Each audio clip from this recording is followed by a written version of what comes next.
peux penser à un petit verre de vin chaud, ce serait cool, ça. Allez, viens. Ok. T'as dit ce serait cool un petit verre de vin chaud, t'as appelé Bah ton oui. chien, c'est Tu parlais à pour qui?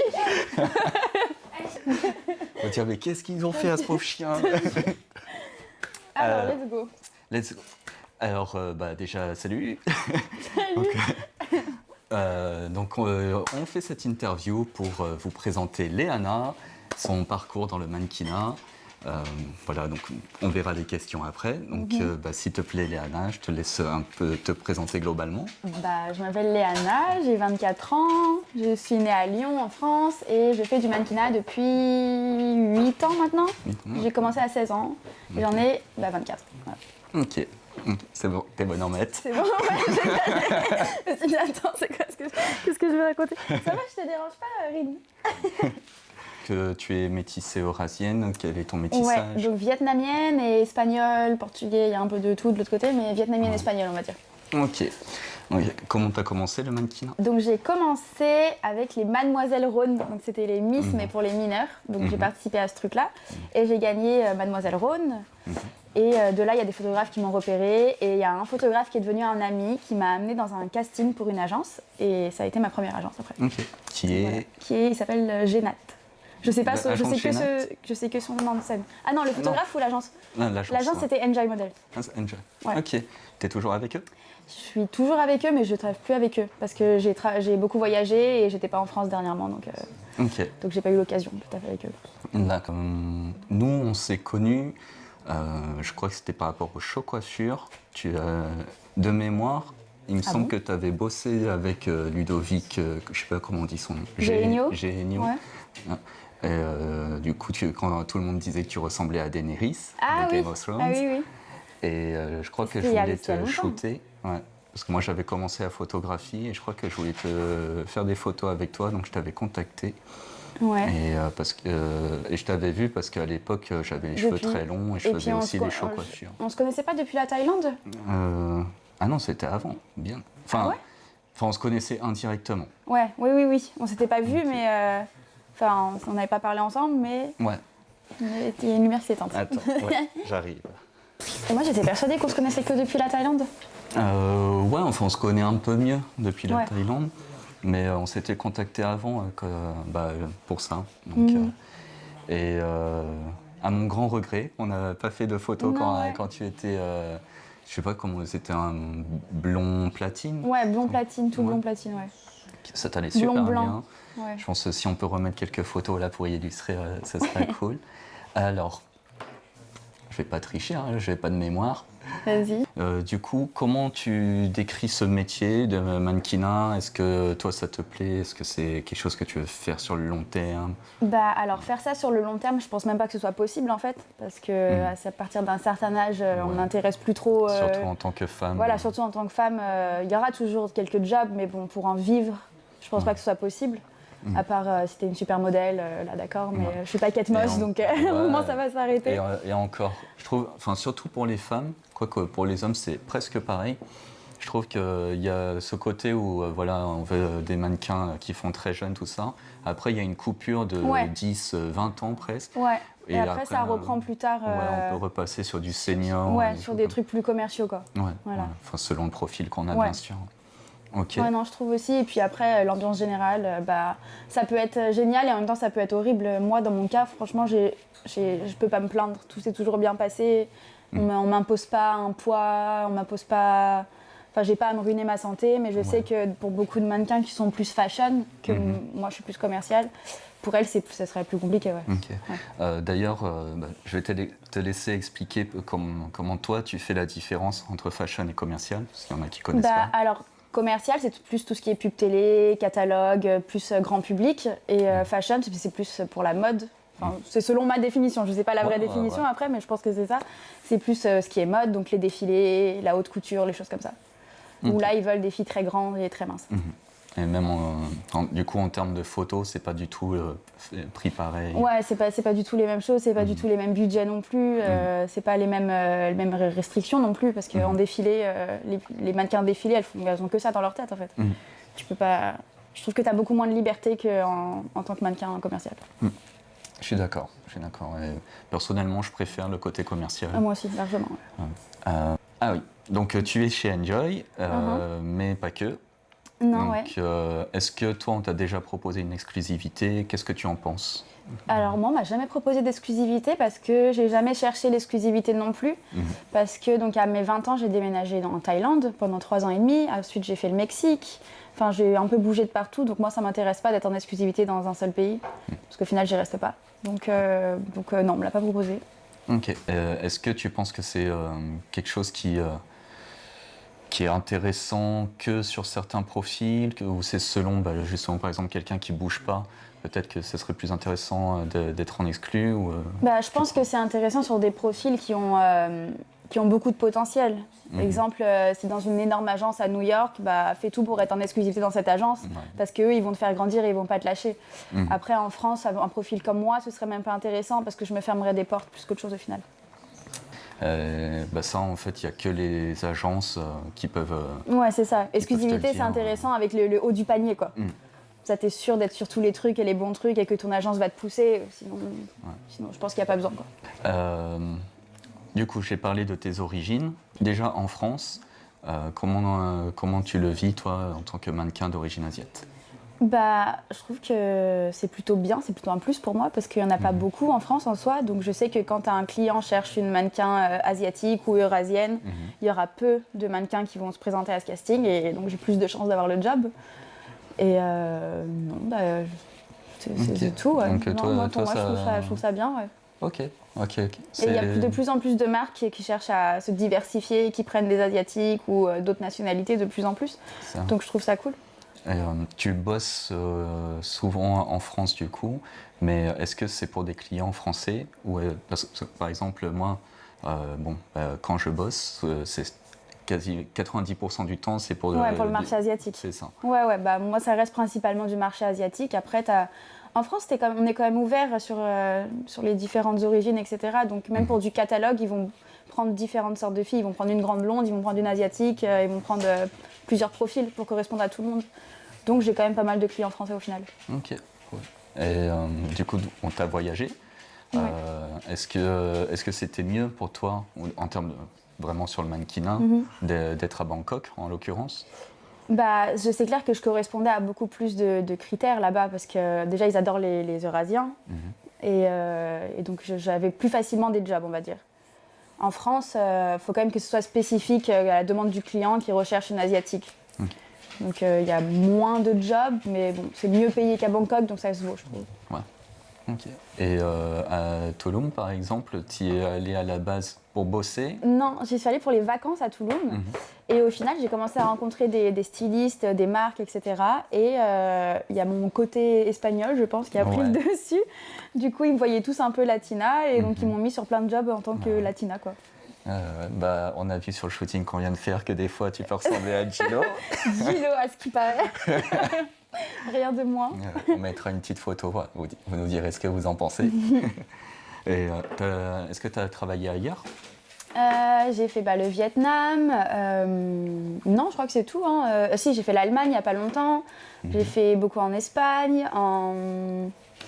Ouais, c'est ça, Espagne, Allemagne, France.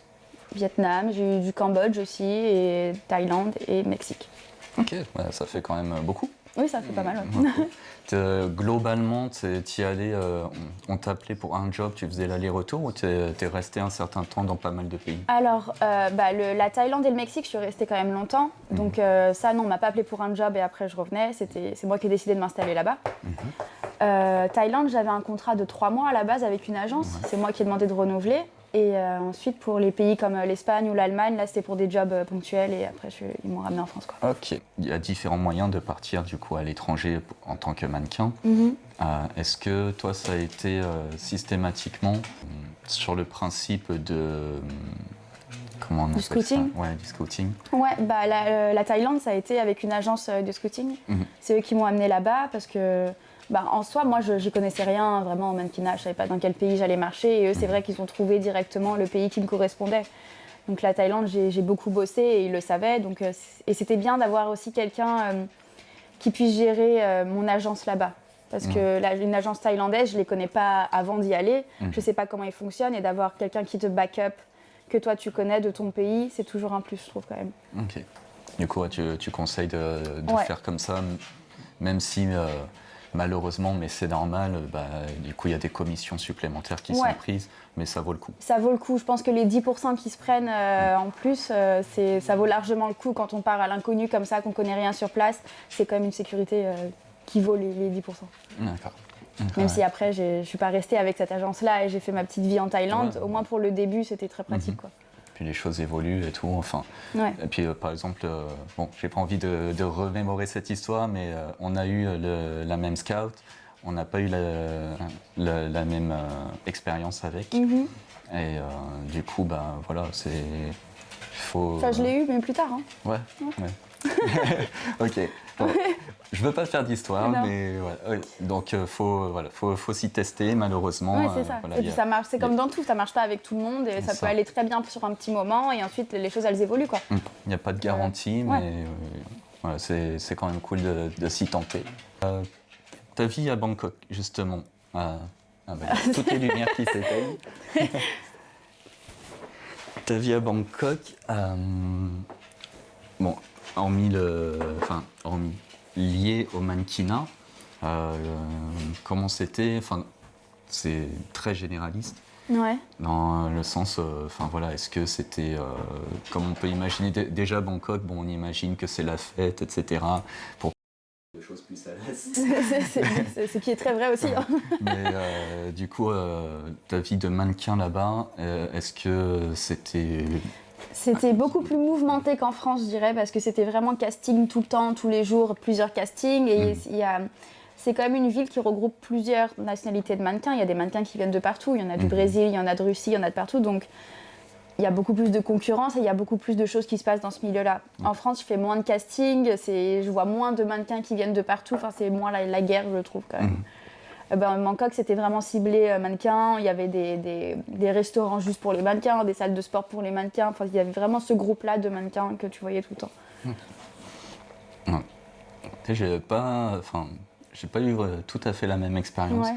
Bon, pareil, beaucoup de casting, tout ça. Bon, faut savoir que les castings aussi, là-bas, ne sont pas comme en France. Là-bas, quand on passe un casting, c'est limite, on fait un job. Ils préparent... Ouais, c'est clair. Make-up, stylisme, même le set au niveau de l'éclairage et tout, donc c'est complètement chronophage.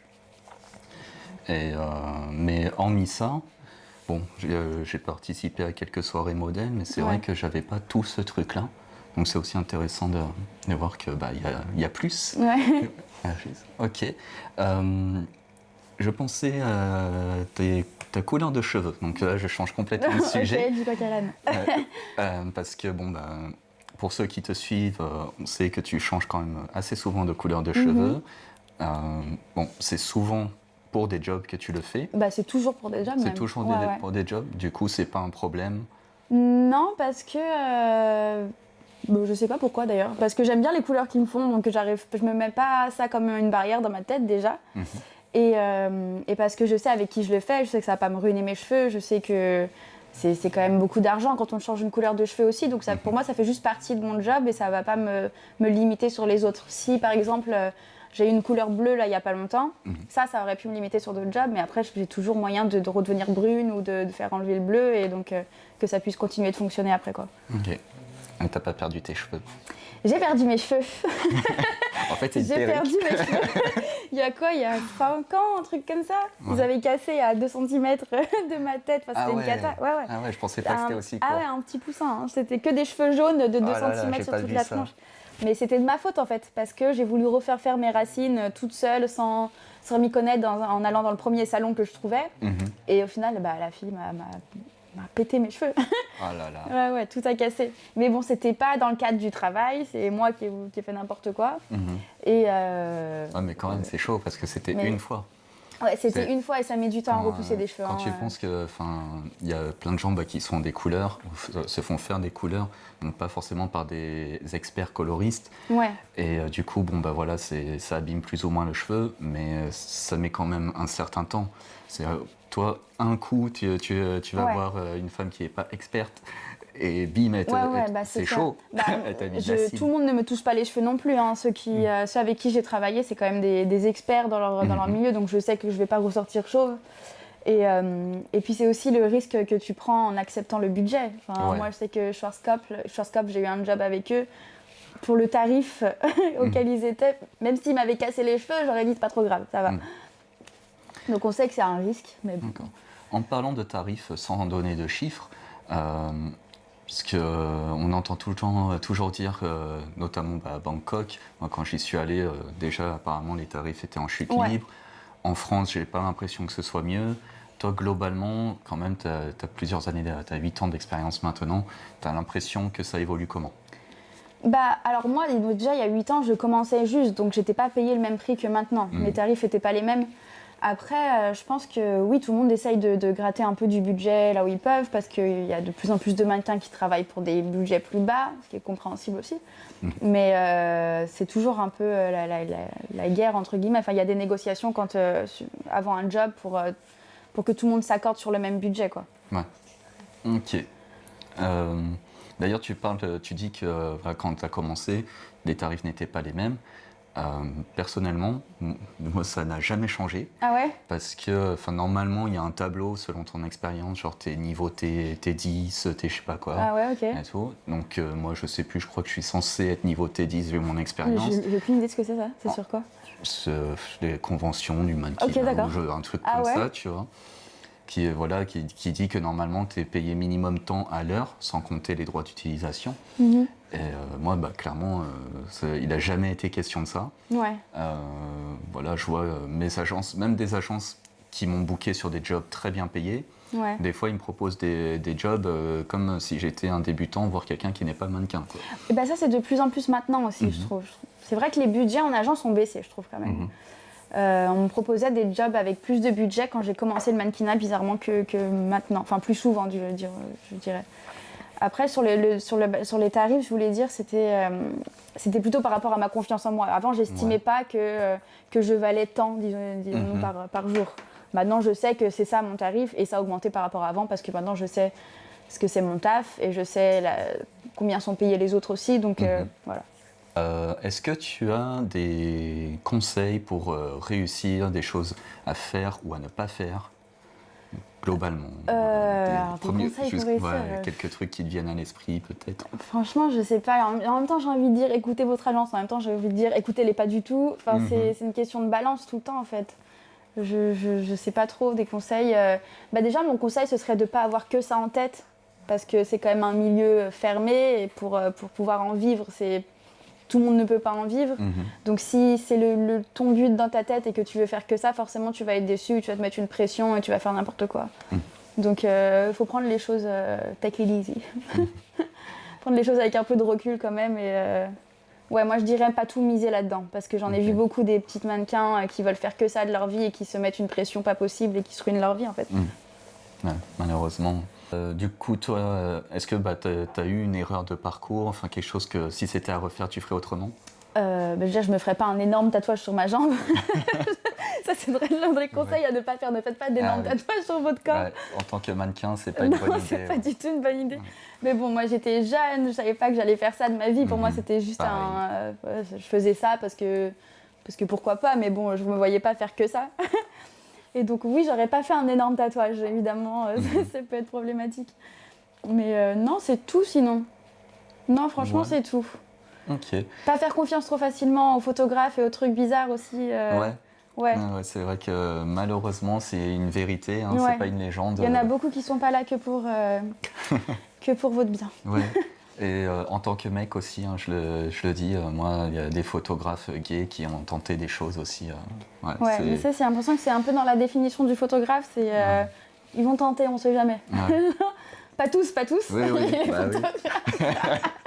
Pas tous. Mais il faut faire attention. Entre nous. Il faut faire attention.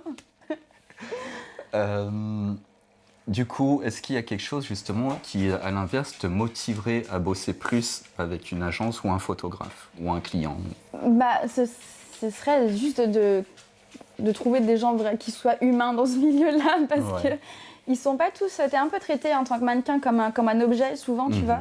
Donc juste travailler avec une agence qui te considère, qui font attention à ce que tes budgets soient raisonnables, que tu sois dans de bonnes conditions, etc. Déjà ça c'est important et c'est un des critères premiers pour continuer de travailler avec quelqu'un en fait. Ouais.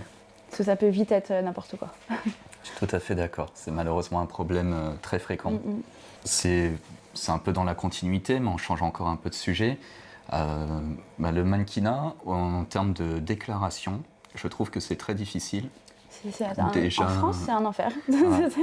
Déjà, rien qu'en France, déjà, il y a la partie donc, salaire, prestation, à laquelle s'ajoute la partie droit à l'image. Ouais. Il faut savoir comment faire les déclarations. Et il n'y a pas de statut auto-entrepreneur de mannequin, donc c'est forcément par agence. Agence qui te prennent 50% de commission. C'est compliqué en France. Ouais, je trouve que souvent pour faire les déclarations, enfin moi clairement, je pense que mes déclarations sont complètement fausses. Ah mais c'est sûr. Parce que, les impôts, ils ont beau t'envoyer un truc qui est a priori tout fait. Quand tu vérifies, en fait tu peux même pas vérifier parce que tes fiches de paie, elles sont tellement bordéliques. Puis tu sais même pas si t'es salarié, si t'es... je sais pas ce que t'es. Hein. Quand t'es mannequin, tu t'as pas d'idée. T'as un contrat, je sais pas, c'est bizarrement fait, hein, je trouve. Et en plus, par exemple, moi je bosse très souvent avec mon agence suisse. Ouais. Et apparemment, là-bas, tant que ça dépasse pas un certain budget, ils n'ont pas obligation de faire une fiche de paie.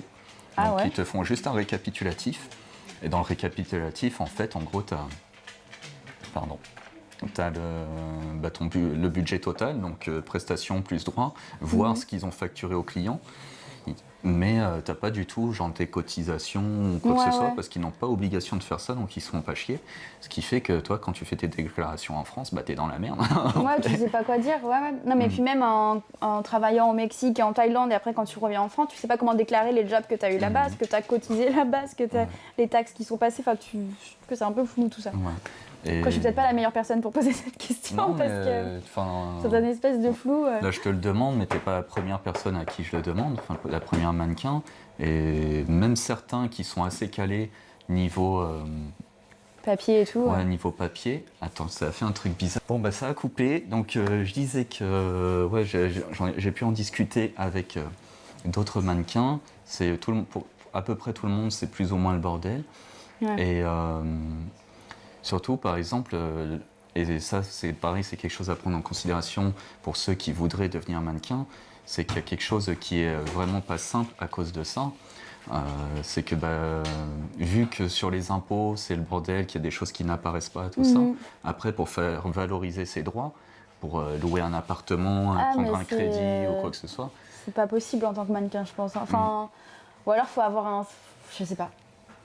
Faut trouver un moyen de prouver que tu gagnes de l'argent, mais sinon c'est compliqué. Hein. C'est ça, parce que moi par exemple, si je voulais prendre un nouvel appart, je suis prêt à dire écoutez, moi j'ai tous les contrats qui prouvent que j'ai fait ce job, que j'ai été payé tant, mais en fait personne ne va me prendre ça. Tout ce qu'ils veulent c'est ma fiche d'impôt qui dit directement, et ça malheureusement ça le dit pas. Et j'ai contacté les impôts à plusieurs reprises, j'ai jamais eu de réponse. Ouais, non, c'est flou. Je sais pas pourquoi c'est si compliqué. J'ai pas l'impression que ce soit pareil. J'ai pas l'impression que ce soit comme ça dans tous les pays non plus. Enfin, je trouve que la France c'est particulièrement compliqué. En Thaïlande, j'ai jamais entendu quelqu'un qui avait. En même temps, c'est plus facile de louer un appartement, etc. en Thaïlande qu'en France. Mais j'ai jamais entendu les mannequins se plaindre dans d'autres pays. En France. Vas-y. En France, je sais pas. J'ai l'impression que c'est particulièrement compliqué. Bon ça me rassure pas que tu sois du même avis. Mais voilà, sachez que tout le monde pense au côté glamour, strass et paillettes du mannequinat. C'est compliqué. Ah non, et c'est souvent pas glamour, strass et paillettes d'ailleurs. C'est pour très peu de mannequins glamour, strass et paillettes. C'est ça. La plupart, c'est juste la galère. C'est d'habiter dans des appartements de mannequins avec 10 autres mannequins. Qui savent pas nettoyer une maison et vivre de l'argent de poche par semaine et attendre un gros job quoi. C'est compliqué d'en faire vraiment sa vie au final. Et je trouve j'ai vraiment une mémoire pourrie. J'allais dire que c'est compliqué aussi. C'est le côté strass et paillettes. C'est ce qu'on voit sur les résultats finaux. Et les photos, elles sont belles. Photos, vidéos finies, bien chin. Mais sur le shooting, Il y a des clients, comme on disait tout à l'heure pendant le shooting, avec qui c'est top. Incroyable. On est super bien considérés aux petits oignons et tout. Mais c'est assez rare, je trouve. Souvent. La preuve, c'est que ceux-là, on s'en souvient, quoi. Ouais. Ceux-là, on peut les nommer. Mais c'est après, clair. Et voilà, souvent, déjà, c'est énormément d'attente, le métier de mannequin. Entre l'attente pour des castings, pendant les voyages, sur les productions, parce qu'au final, on est plus dans la salle en train d'attendre que sur le set en train de shooter. C'est beaucoup d'attente. Et puis, voilà, éventuellement, selon les coiffures, on se fait tirer les cheveux, etc. Les tenues aussi sont pas toujours confortables. Des fois, les chaussures sont trop petites. Puis c'est ce que je disais, c'est qu'on est un peu un objet, en fait, sur le set, au final. Et on n'a pas trop notre mot à dire non plus. Moi, je sais qu'il y avait beaucoup de choses que je voulais pas faire pendant des jobs et qu'au final, j'ai quand même fait parce que si tu veux pas le job, il y en a plein d'autres qui voudront le job. Hein, donc non, c'est pas toujours comme tu veux. C'est ça. Je veux pas dégoûter les gens.